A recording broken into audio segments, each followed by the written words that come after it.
Hello everybody, this is Karl Frank, A&I Wealth Management, and this is another episode of the Fully Invested Video Short Podcast, and I am excited to talk to you today about one of the things that everybody needs to do, and that is find a financial planner. The questions to ask when you're talking to a financial expert. Now, one of the most obvious is how you're compensated, and there's a lot of ways that a financial planner can answer those questions, but it's one of the easiest, and so we'll just skip that because once you understand that, everything else should be clear. If you don't understand that, that's a warning sign and it's time to move on. If it's really easy to understand and it's within reason for you, then you've got it covered.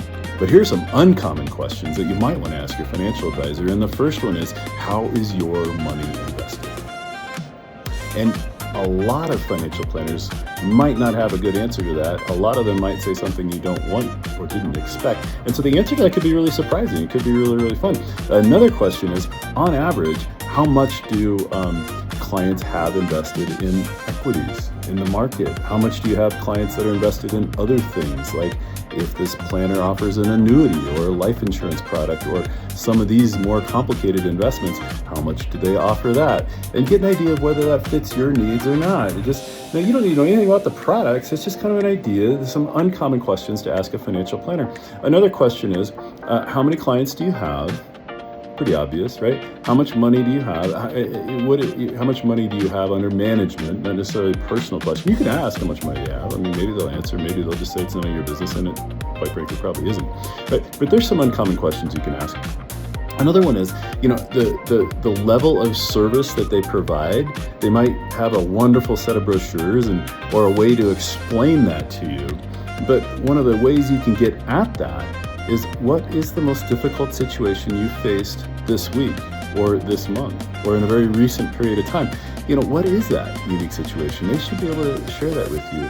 And then you can ask another question that's uncommon. That would be, what is the biggest celebration that you've shared with your clients? What really made you so proud of the work that you do?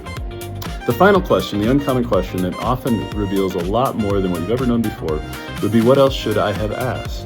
And you'll find out what the financial planner that you're talking to thinks is most important. Perhaps, at least some of these questions give you the opportunity to dive in deeper. Ultimately, the decision you're going to make is going to be a gut check. It's going to be, do I feel right with this person? Can I open up with them? Can I share with them what's most important to me with my goals, values, relationships, and then how do I align my money with all those things? Look, if that rings true to you, we can send you these questions. They're on our website. I look forward to talking with you again someday. Until then, create another beautiful day. Bye-bye.